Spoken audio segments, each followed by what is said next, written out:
Al inicio del programa aquí en Radio Urbana Buenos Aires hablábamos con el equipo de cierto silencio que hay en los medios hegemónicos para tratar las muertes por fentanilo contaminado. Ya es un tema que cada vez se puede tapar menos, y veíamos al ministro Sturzenegger que hablaba de una responsabilidad del AMNAT, y cuando el propio Jonathan Viale le decía, no, pero estamos hablando de la falta de control de una partida de diciembre del 2024, cuando ya claramente estaba el gobierno de Javier Milei. Para hablar de este y otros temas tengo el gusto de dialogar con el diputado nacional de Unión por la Patria en Tucumán, Pablo Schettling. Pablo, Eduardo Román lo saluda, ¿cómo le va? Hola Eduardo, ¿cómo estás? Buenas tardes. Bien, bueno, tengo entendido, creo que fue ayer, que la Comisión de Salud de la Cámara de Diputados que usted preside, ayer tuvo una actividad muy importante respecto de este tema, ¿no? Sí, la convocamos de emergencia para el día de ayer a primera hora porque teníamos varios emplazamientos después. La verdad que tuvimos la presencia de todos los miembros de la comisión y había muchos. Se me corta por momentos respecto del movimiento del teléfono, a ver. A ver, voy a salir a un lugar. Puede ser. Dame un segundito. Eso hola, hola. Bueno, te contaba que había varios pedidos de informe de casi todos los bloques y logramos poner o hacer uno en conjunto, firmado por todos, que básicamente lo que hace es pedirle a los ministros Lugones y a ANMAT que aclaren la situación de esta tragedia farmacológica que vivió la Argentina en estos días, porque la verdad es que si bien ha habido, por supuesto, accidentes farmacológicos a lo largo de la historia, inclusive el ANMAT se crea a partir del inicio de un evento con el propolio en el año 92, por 4 muertes, asociadas a un anticongelante que se le había agregado a ese propolio. La verdad es que en esta magnitud me parece que vamos a hacer noticia mundial, ¿no? Es un evento absolutamente impensado, sí. Absolutamente, aparte del ANMAT es una digamos, agencia de registro muy prestigiosa en el mundo, muy reconocida en Latinoamérica, muy reconocida en todos los lugares, porque la industria farmacéutica argentina es muy potente y nosotros exportamos medicamentos, por supuesto testeados por ANMAT también. Entonces, de verdad es que pone en tela de juicio un montón de cosas que la Argentina tenía acomodadas y que no tengo yo ninguna duda tienen que ver con un modelo de gobierno que lleva adelante el gobierno de Javier Milei, de que el Estado no sirve para nada, que no hay que financiarlo, que hay que desfinanciarlo, que hay que dejar con menos personal, con menos gente, con menos requerimientos y liberar todo lo que sean controles estatales. Pero en este tema de la industria farmacéutica y de los remedios, se lo hemos dicho, se lo hemos venido diciendo, cuando habilitaron la importación libre por las provincias de medicamentos de India, ustedes se acuerdan que algunas provincias avanzaron en esto, sí, sin control de ANMAT. Bueno, todos estos temas son temas que puede no pasar nada, pero llega un momento en que te la cobra, porque en definitiva los controles son necesarios para estos productos. Y bueno, las empresas que no se sienten controladas bajan sus niveles de exigencia y bueno, pueden pasar accidentes y este accidente queremos saber bien cuándo se supo, por qué no se clausuró el laboratorio si ya había informes de que el laboratorio no estaba en condiciones, cuándo supimos y cuándo salió la orden de que ese lote se retirara de uso en la Argentina, quiénes recibieron, bueno, queremos saber todo, la verdad, y la verdad es que si bien la justicia está haciendo el trabajo por el lado judicial, que obviamente debe avanzar, nosotros queremos también la responsabilidad política de esto, porque acá hay una responsabilidad política, lo escuchábamos al ministro Sturzenegger diciendo que el ANMAT falló, después se desdijo y dijo que en realidad el ANMAT que había fallado era el que estaba un año antes que ellos asuman, o sea, un año después que asuman, que fue cuando fue el evento. Entonces ese ANMAT no falló. Bueno, es bastante poco claro, es bastante poco preciso y a mí me parece que es demasiado grave para que pase desapercibido. Por eso es que vos fijate que en este dictamen hasta los libertarios firmaron. O sea, acá hay una voluntad completa del arco político argentino de querer saber qué pasó. Exactamente, bueno, y saber quiénes son los responsables, ¿no? El portal Política Online titula que existe un documento que revela que Rosario detectó el fentanilo contaminado en febrero y la AMNAT no hizo nada hasta mayo. ¿Se pudo saber algo más de esto? Bueno, nosotros lo vimos en el mismo lugar que vos y Sí. la verdad es que si esto fuera así, si esto se confirmara, ahí hay 2 meses, 3 meses que son los de más uso de y seguramente la mayoría de los pacientes que recibieron fentanilo contaminado tuvieron que ver en esos meses. Ujú. La verdad que sería muy grave que fuera así, espero que no, sería muy grave que fuera así. El ANMAT, insisto, es un organismo muy reconocido. Nosotros necesitamos mejor ANMAT. Nosotros Claro. necesitamos que el ANMAT tenga una ley que lo proteja, necesitamos que el ANMAT tenga un financiamiento que le alcance, cosa que no tiene, ¿no? Y definitivamente estas cosas, viste, que uno empieza a decir, bueno, desfinancian el INTA, sacan realidad, desfinancian el INTI, y uno cree que esto no tiene consecuencias. Tal cual. Y tienen consecuencias. Cada uno de estos organismos tiene una lógica y una función en nuestra vida diaria. Entonces, la verdad que esta es la peor manera de aprenderlo, es la peor manera de aprenderlo, pero bueno, queremos llegar hasta las últimas instancias y saber bien quiénes son los responsables y si es que esto podemos evitar de alguna manera que se vuelva a repetir. Pablo, para contarle a la gente, ¿el fentanilo es solo de uso anestésico? ¿Tiene que ver con las anestesias, las cirugías o abarca más cosas en relación al uso médico? Sí, el fentanilo es un derivado, digamos, opiáceo, es un derivado como la morfina, es 50 veces más potente que la morfina, Sí. y se usa en general en las terapias intensivas Ajá. para mantener a los pacientes adaptados al respirador, sin dolor y sedados. Ajá. También, como es un muy buen analgésico, también se usa en anestesia, pero básicamente su uso en general más común es en goteos continuos endovenoso en las terapias intensivas, desde neonatos hasta adultos mayores, todas las terapias intensivas usan el fentanilo para tener al paciente tranquilo, dormido y sin dolor, ¿no? Es una gran El famoso medicación. cuidado paliativo también sería. Sí, no, en general los cuidados paliativos usan más bien morfina. Esto es más bien para los pacientes que están unos días en terapia intensiva, en respirador, que salen de una cirugía grave, que están en una patología respiratoria. Okay. El respirador es una técnica bastante invasiva sobre el paciente y para que el paciente tolere el tubo en la garganta y el respirador Okay. y no sienta dolor y esté tranquilo, se usan este tipo de medicaciones. Son medicaciones tremendamente seguras.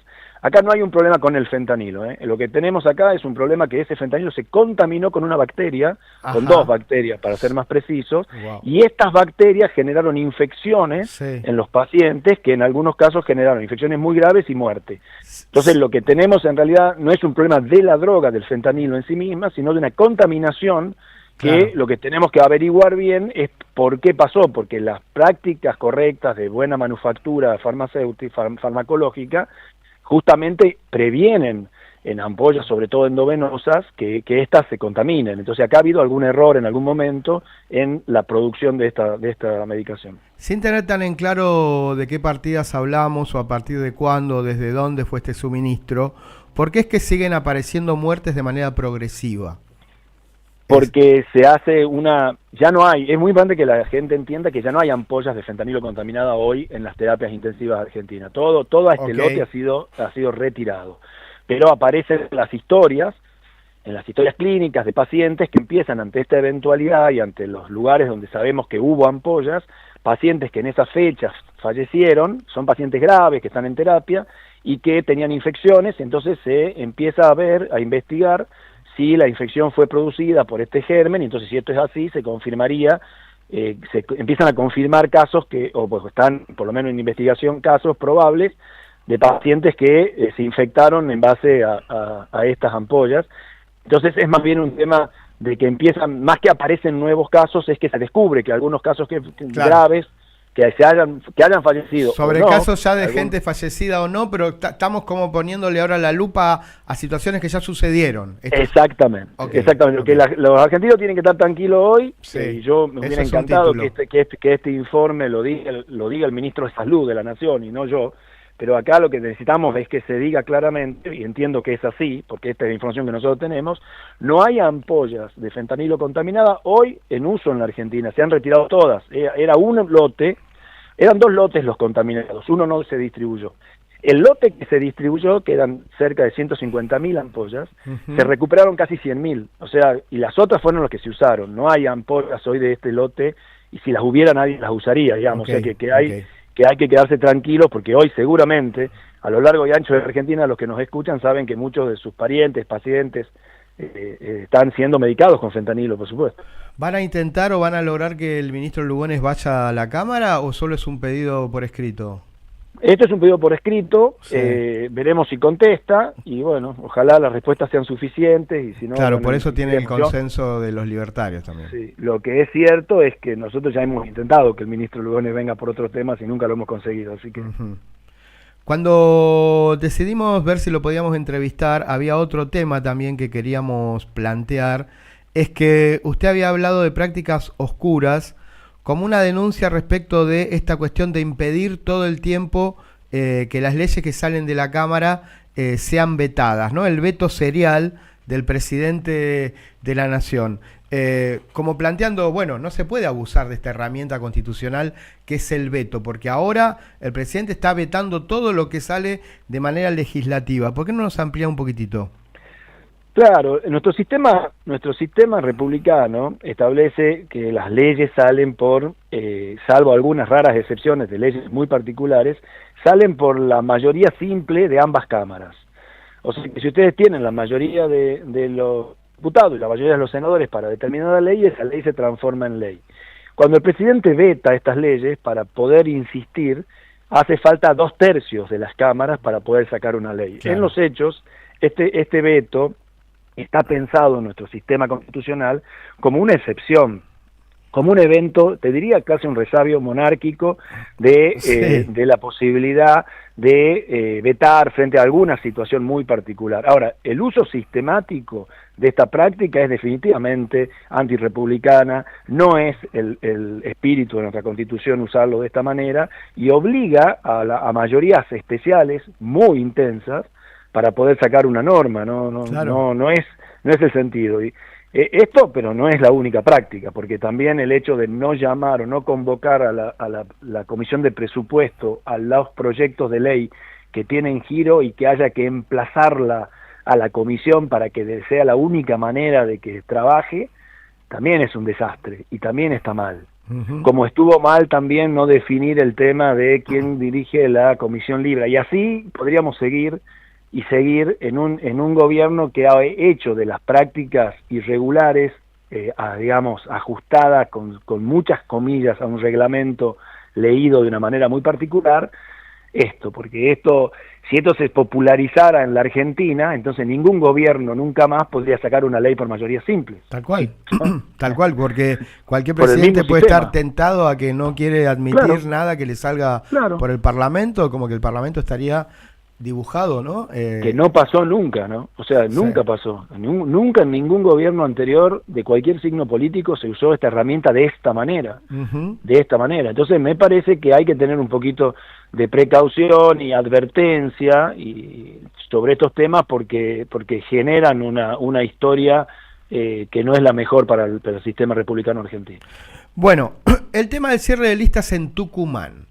Como última pregunta, a partir de lo que hizo el gobernador Jaldo, existen algunos diputados y senadores que han votado cosas que quería Milei, han acompañado al gobierno libertario, no es su caso, pero de golpe aparece un cierre que incluso creo que lo tiene al gobernador como candidato a diputado, quizá testimonial, en esto de que los libertarios te piden tu ayuda, pero en el momento de la definición te advierten, yo quiero gobernar en Tucumán.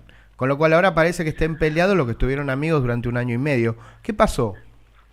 Sí, bueno, la historia es más o menos esa. Yo creo que también hay en muchos gobernadores y en Osvaldo Jaldo también un aprendizaje de qué es lo que se puede pretender de este gobierno, ¿no? Y cuáles son realmente a dónde nos llevan estas políticas.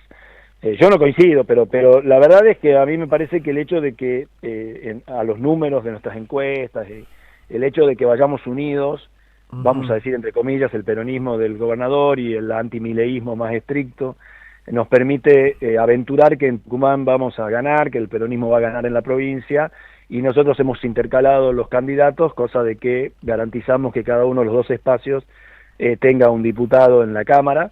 Y bueno, es un camino a que este diálogo, y como vos bien decís, empieza ya el gobernador a tener otro tipo de declaraciones, y bueno, la política tiene esta dinámica y ojalá podamos convencer a muchos más gobernadores y diputados a que entiendan que este gobierno y el ajuste de Milei no le hace bien a la Argentina, y que esa famosa frase que tiene que ver con dar gobernabilidad, o el hecho de que si al presidente le va bien nos va a ir bien a todos, no es real con este gobierno, porque si a Milei le va bien no nos va a ir bien a todos, porque definitivamente las políticas que lleva adelante no son buenas para los argentinos, salvo para un grupo muy pequeñito que, bueno, está haciéndose la fiesta con las tasas de interés, con el carry trade y con toda esta cosa, pero que a la mayoría de los argentinos nos deja fuera, ¿no? Mansur, ¿qué lugar va a ocupar? Está de suplente, de primer suplente. Okay. O sea, y el vicegobernador está de último suplente. Es una lista que tiene mucho de testimonial, como se ha hecho en muchas provincias, digamos, no hay ninguna novedad, pero sí, que tiene mucho también de mensaje político, de unidad del peronismo en la provincia. Ahora, yo me permito, frente a esto, si fuera elector tucumano, bueno, vuelven a postularse por otro lado, pero ¿qué me hace pensar que no le van a volver a votar a Milei lo que Milei necesita? ¿Cuál es la garantía? Y en este sentido va de suyo que pienso en Tucumán, pienso en Santa Fe, pienso en Corrientes, pienso en Córdoba, como que de golpe, bueno, vamos por otro lado, pero si después, ¿no? Es raro. Mira, la garantía son las personas, los candidatos. Nosotros en el segundo puesto, digamos, sin contarlo al gobernador, que nosotros pensamos, pues nosotros ponemos en juego 4 bancas, de las cuales 2 van a ser para el peronismo y 2 van a ser para la oposición, es lo tradicional. Si esto fuera así, por cómo está hecha la lista, uno de esos candidatos es un candidato que claramente ha definido y viene trabajando con nosotros en la misma línea de Unión por la Patria y se va a sentar al lado mío en el Congreso. Eso no hay discusión sobre eso. Okay. Entonces, la garantía está puesta ahí. Sí, es una pregunta que... estas cosas pueden cambiar, y hemos visto gente que cambia, y bueno, estos años han sido un aprendizaje enorme. Es una pregunta que yo me planteo porque es como de sentido común. No, por eso, pero no hay ninguna duda de, acá en Tucumán, para los que conocemos a los candidatos, claro, quién es quién, digamos, ¿no? Entonces es como que no hay ninguna duda que esta lista garantiza un candidato que sí seguro va a ser claramente antimileísta, y uno que ojalá también lo sea, pero que es más asociado al gobernador. Diputado, siempre es un gusto hablar con usted, muy claro, muy caballero. Así que gracias por este contacto. No, gracias a ustedes y que tengan un buen fin de semana. Bueno, Feliz bien. Día del Niño. Igualmente. Feliz Día del Niño, niña y de las infancias. Qué locura hay con querer volver para atrás y decir Feliz Día del Niño. Necesitaban decirse Feliz Día del Niño, digan como quieran. Pero cuando se hablaba de las infancias, se tenía en cuenta también las infancias trans. Por eso... Entonces, esta ola reactiva, volvemos a decir Feliz Día del Niño, dale, que cada cual lo quiera decir como quiera, que no haya más cancelaciones, pero no estén disfrutando que ahora se puede volver a decir Feliz Día del Niño, tengo ahí a mi sobrina, le digo Feliz Día del Niño, y es una niña, dale, pausa por favor.